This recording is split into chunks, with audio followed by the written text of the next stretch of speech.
Figure shows a cross section of a light pipe. Light pipe मतलब वो वाला क्या कहते हैं उसे, ओके, वो optical fibre of a glass fiber of refractive index 1.68. The outer covering of the pipe is made of material of refractive index 1.44. This is 1.44 and the inner part is 1.68 और यहाँ पे इन्हें एयर लिए. Now what is the range of the angles of incident rays? मतलब incident ray तो ऐसे ली जाएगी ना नॉर्मल से, तो इस एंगल की क्या रेंज होनी चाहिए, इसको मैं I1 ले लेता हूँ. What is the range of the angles of incident rays with the axis of pipe? तो एक्स, जो मैंने खुद ही बोल दिया, इस एक्सिस के साथ एंगल ऑफ इंसिडेंस की रेंज क्या होनी चाहिए. What is the values also find range of I, किसके लिए, for which total internal reflection inside the pipe takes place as shown in the figure, for which TIR always takes place. So we have to find this. TIR का मतलब यह है कि मतलब light जो है हमेशा अंदर ही रहे, तो उसके लिए आई की रेंज क्या होनी चाहिए कि लाइट हमेशा अंदर रहे. देखिए एक सिंपल सी बात यह है कि बहुत कॉमन सेंस की बात है कि हम एटलीस्ट ये बोल सकते हैं कि if I equals to 0 degree then light will always remain inside. तो टकराने की प्रॉब्लम ही नहीं है ना. तो ये हमें लोअर लिमिट तो मिल गई है, क्योंकि लाइट अगर 0 डिग्री यानी कि लाइट अगर ऐसे आ जाएगी ऐसे, तो फिर प्रॉब्लम ही नहीं है ना. तो एक हमें लोअर लिमिट मिल जाती है. अपर लिमिट क्या है, अपर लिमिट चलते हैं. ये हमारा, मैं पहले भी बता चुका, ऑप्टिक फ्लैप में आउटर को क्लैडिंग बोलते हैं, क्लैडिंग, और इनर पार्ट को बोलते हैं कोर. तो core obviously higher refractive index 1.68 और क्लैडिंग 1.44. तो जो क्रिटिकल एंगल ऑफ इंसिडेंस की कंडीशन है वो तो जस्टिफाई हो रही है. तो ये इसकी अपर लिमिट क्या होगी, इसकी अपर लिमिट ये होगी जब ये क्रिटिकल एंगल ऑफ इंसिडेंस पे टकराएगा. कैसे देखो, if I1 is equals to critical angle of incidence for core cladding interface. देखना क्यों, उससे क्या होगा, देखो ये जो एंगल है 90 है और ये जो एंगल है ये 90 माइनस I1 हो जाएगा. ठीक है, जो कि अभी C है अपर लिमिट के लिए. देन एंगल R जो है, जो रिफ्रैक्शन एंगल होगा वो जाएगा 90 माइनस C, फिर हमने लिया है I1 इक्वल्स टू C, ये हो जाएगा. और फिर हम स्नेल्स लॉ से I निकाल लेंगे. ठीक है, so let's find out first C.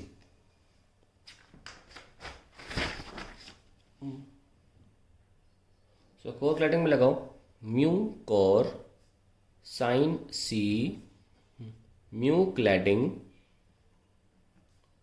Sign 90. कितना है 1.68 साइन C, और म्यू क्लैडिंग जो है वो है 1.44 into 1.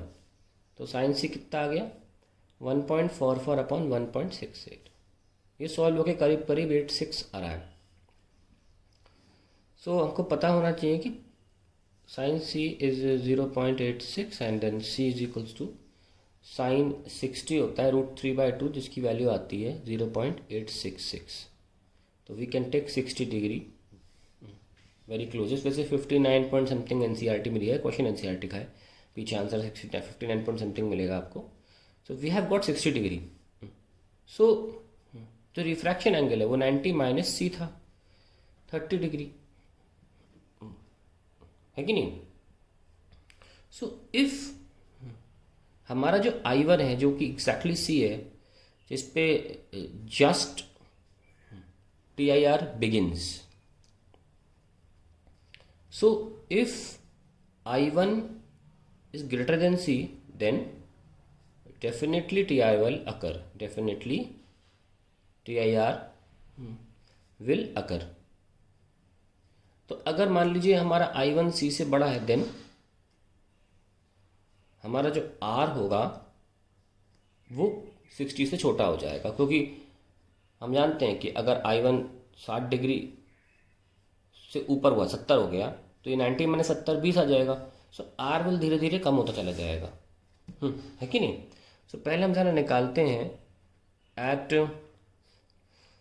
I1 equals to C, जो कि निकल के आया 60. हमें मिल के आया R कितना आया? 30 डिग्री मिला. तो let's find out I. Mu air into sine I जो बाहर का है is equals to mu core sine R. तो उसमें हमें I की वैल्यू मिल जाएगी. और then I will tell you why I am calling it as a upper limit. 1.44 upon 1 नीचे इंटू साइन 60 कितना है? 0.86.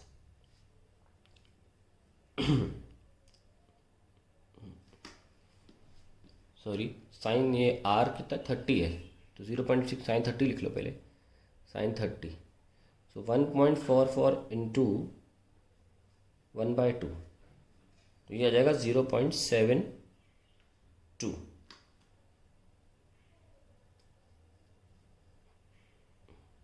अच्छा, म्यू कॉर 168 दे रखा है. Sorry, mu core is 168 not 1.44, तो क्लैडिंग है 68.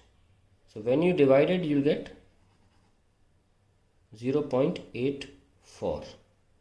Okay, this is very close to 0.86. So we can take I almost equals to 60 degree. वैसे पीछे दे रखा है, देखेंगे NCERT में, तो 59 मिलेगा आपको आंसर. तो we have got the limit. Now you see that if जैसे कि हमको पता है साइन फंक्शन एक इंक्रीजिंग फंक्शन है. इंक्रीजिंग फंक्शन मतलब कि अगर आप साइन थीटा में अगर आप थीटा को इंक्रीज करेंगे तो साइन थीटा भी इंक्रीज होगा, और साइन थीटा में थीटा को अगर ऐसे आपने इंक्रीज किया तो साइन थीटा भी बढ़ा आएगा. और अगर ये कब से कब तक 0 to 90 के बीच में ऐसा होता है. ओके, और अगर आप साइन थीटा को डिक्रीज करेंगे तो साइन थीटा की वैल्यू भी कम आएगी. सबूत के तौर पे साइन 0 1 है, सॉरी 0 है, और साइन 90 1 है. तो आप देख सकते हैं कि ये इंक्रीज हुआ है जब हमने एंगल को बढ़ाया.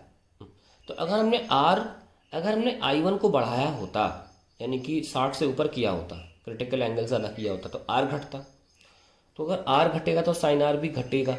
ये एंगल अगर R घटेगा साइन R घटेगा तो ऑब्वियसली ये वैल्यू भी कम होगी. तो अब I जो है वो कम ही आएगा, ज़्यादा नहीं आ सकता ना, क्योंकि जब ये वैल्यू कम होगी तो 1.68 इंटू कम वैल्यू भी 0.84 से कम ही आएगा.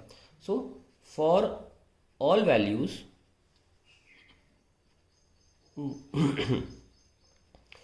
of I1 greater than 60, R will be less than 30 and I will be less than 59. So तो जो हमें लिमिट मिली है I की वो क्या है? 0 to 59, and that is me first the answer the first part.